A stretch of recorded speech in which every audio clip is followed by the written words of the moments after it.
Okay, isang magandang buhay naman sa ating lahat mga ka-explorers. So, kamusta na kayo? Ano mga pinagkakaabahan nyo sa buhay? Basta mag-iingat lang kayo at maging masaya kayo sa mga ginagawa nyo sa buhay. At syempre, huwag natin kakalimutan na magpasalamat sa taas palagi para bigyan palagi tayo niya ng blessing. So, yan. So, dito, at yun na nga pala, share ko sa inyo, ibenta na nga pala natin yung ating uling at nagkapera na tayo ng 2,200. So, yan, dito. So, paahon na naman tayo para dumaskarte naman ang ibang pagkakitaan. So, yun. So, ito nga pala yung daan papunta sa amin. So, yan. Yan yung daan papunta sa amin. May kaputikan nga lang at medyo may kadulasan yung daan papunta sa amin. So, sa aming linang or sa aming bundok. So, yan. So, danda lang tayo sa pagmamaneho. Gamit nga pala nating motor is Yamaha RS110 Pantra. So, pambundok talaga yan. So, ay, naku naman. May nakaharang na naman dito. Mukhang may nagpawelson na naman Okay, tagkayin natin yung kahoy na yan kasi hindi tayo makakadaan pag hindi natin tinaggal yan. Daan yun ng karaton So siguro nakalimutan na natin tagkalin kaya yan nakaharang sa daan. Siguro yung mga nagpower so hindi siya taga dito kasi hindi nila alam na diyadaanan pala itong daan na to. So syempre madalang naman, syempre kami lang naman dito ang nakatira solo lang kami dito sa kabundukan. So yan, syempre masaya naman kami namubuhay dito sa kabundukan.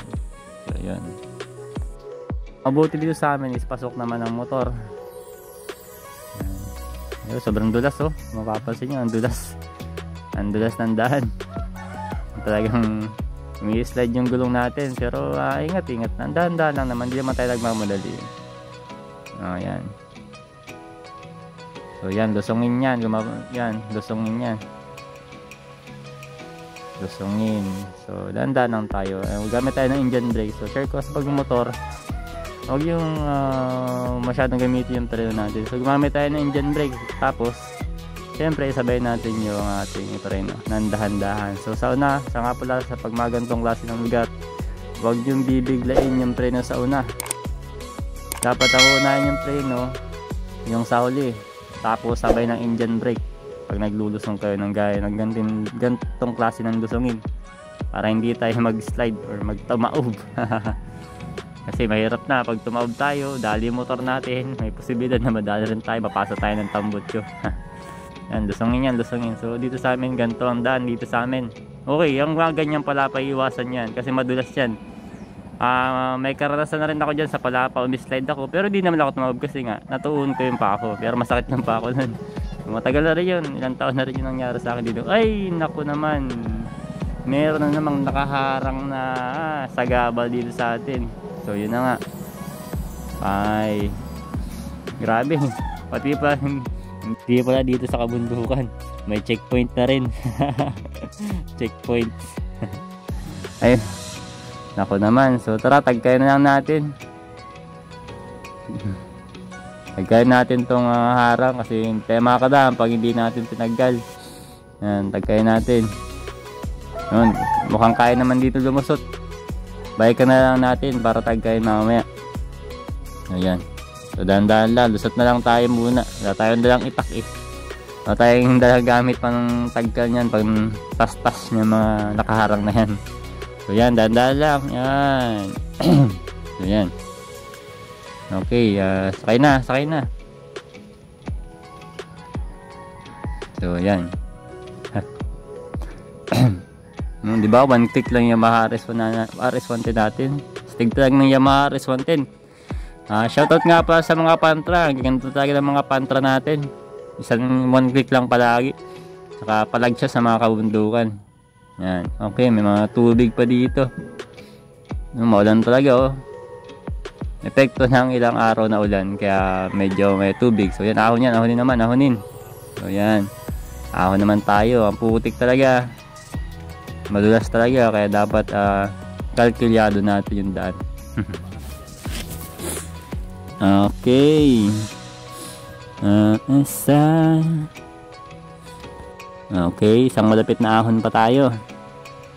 Isang malapit na ahon pa ang ahoy natin. So yan. Grabe ang putik mapapansin nyo. Tara, ahonin natin yan. Ganda mapapansin nyo, slide yung gulong natin, no? Yan, pero dandaan lang yan, syempre. Oy, yun, no? Nakaisip ng ibang ano, kumanan, no? Kasi nga madulas dito, hindi siya makano, kaya dito na lang ako dumaan sa may kabila. Yan, Yamaha RS1 yan eh. Oh, di ba? Yan. So kung ilang araw pa umulan, siguro matindi na, mas mahihirapan na ang ating motor. Pero pag ganun, siyempre gamitin natin ang pinagbabawal na technique. So tulak lang natin motor habang buwan yung makina natin. So yun na, nakaahon na tayo. So yan, dito na ang aming tirahan. So dito natin ito ipaparking sa may ating kuprasan. So yan, dyan natin ipaparking sa kuprasan kasi syempre para hindi mabasa ng ulan. Kasi kakalawangin ng ating motorsiklo kapag hindi natin sinilong sa silungan, syempre. Tara na sa bahay. So ito nga pala ang bahay na to is bahay ng kuya ko. Nasa Makati siya. Walang tao dyan sa bahay na yan. Kaya minsan kami yung tumatao, binabantayan namin at lilinisan na rin kasi nga nasa malayo siyang lugar, nagtatrabaho. Ayun. So ito yung bahay namin. Yan. So yun, nakita nyo na kung saan papunta yung bahay namin. So punta lang kayo pag gusto nyo pumunta dito sa amin. Yan, may mga paragos pa, oh. So yan yung bahay namin. Simple lang naman yung bahay namin yan. O yan. So yan yung bahay namin. So hanggang